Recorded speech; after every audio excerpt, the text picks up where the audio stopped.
Бақберген анасын қарттар үйіне өткізіпті дегенде естігенде бәріміз шошыдық. Сыртынан сөз айтып, шеттетіп ақыры жиын тойынға шақырмайтын болдық. Одан бергі жерде біразымыз ауылдан алыстап та кеткенбіз. Бүгін бір жиында бас қостық. Бақберген де келіпті. Салқын амандастық. Адам аяғы басылып өзіміз қалғанда Бақбергенді ортаға алып, ата-ананы сыйлап, бағу керектігін айттық. Ол сөзді бөлмей үнсіз тыңдап тұрды да былай деді: біреуді кінәлап қисығын көруге шеберақпыз. Айтып болсаңдар, мені тыңдаңдар. Сен Қазбай, анаңмен бір ауылда тұрғанмен шақырмаса бармайсың. Сенбе жексенбіде әйеліңмен барып анаңның үй ішін жинап бердің бе? Тәтті тамақты ортаға алып, бірер сағат қасында болып, анаңа көңіл бөлдің бе? Ал сен, Марат, үйленген кезіңді сен ұмытсаң да, ел ұмытқан жоқ.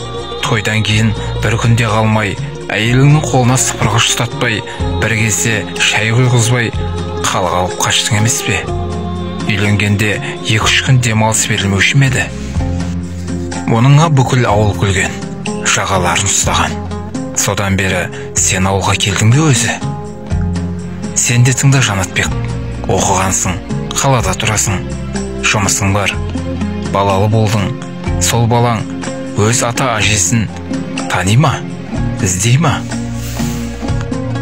Қане сенің ата-анаңа немере сүюдің қызығын көрсеткенің? Сенің әке-шешең үйіңе бір күн түнеді ме? Үйім тар, бір бөлмелі дейсің. Бірақ қайненең айлап жылдап сыйғанда ешкімдей ғана анаң сыймады ма? Ал сен Сәбит, ауданның білдей танымал азаматысың.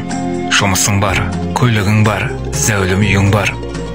Ал кемпір мен шал ауылда құлағалы тұрған лашықта тұрады. Хан сарайын салып бермесең де, отын суын неге бермейсің? Неге кіндік қаның тамған сол қасиетті лашықты жөндеп бермейсің? Қане сенің көрсеткен рахатың? Сен бүгін басшы болғаныңмен кеше сол лашықтан шықтың.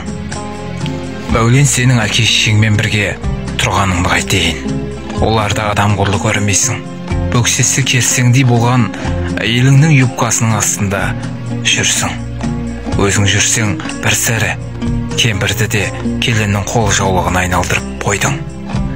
Тіпті балаңды гаршоққа отырғызып, құйрығын сүртіп шуласа жұбататын да шешең. Сен, Қалибек, әйелің кетіп қалғанда не істемедің? Келіншегіме қарап сөйледің. Ол бәріне қатын болуға келген жоқ деп анаңа қол көтеріп едің ғой. Ұмыттың ба? Сен ұмытсаң да, ел ұмытқан жоқ. Әйеліңнің төркініне мені сан рет ертіп барып, енеңнің жағдайын жасап, табаны жалауға шаққалып едің ғой. Әйелің әке-шешеңнің табалдырығын аттамаймын дегенде пәтер жалдадың. Әйеліңнің қас-қабағына шыға алмадың. Келіннен бір сөз естіп, баласының қолы тиген анаңның жүрегінде не болып жатқанына да назар салмадың. Иә, мен жаманмын. Анамды сыйламаған, әйеліме сыйлата алмаған оңбағанымын. Ал сендер сол оңбағандықты жасырын түрде істеп келесіңдер. Бар шынды осы. Қарттар үйіне өткізген жоқпыз деп көкейсіңдер. Бірақ қайсың ата-анаңа мейірім көрсетіп жүрсіңдер. Менің 4 балам бар. Әйелім адуым. Рас, оған әлім келмеді. Өзім бір апталап КамАЗ айдап, алыс сапарларда жүремін. Үйге келгенде анамның жүзінен жағдайы болмай жүргенін айтпай-ақ сеземін.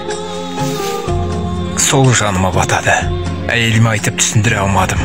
Оны үйде отырып, қан жұтқанынан, қарттар үйінде болып, таза болғанын, қарны тоқ болғанын, ауырмағанын қаладым. Өз отын қара шаңырағын сағынатынын білемін.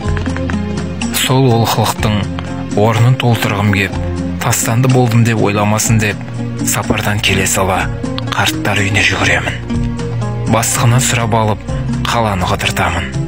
Саябақта жеке отырып, бірер сағат әңгімелесеміз.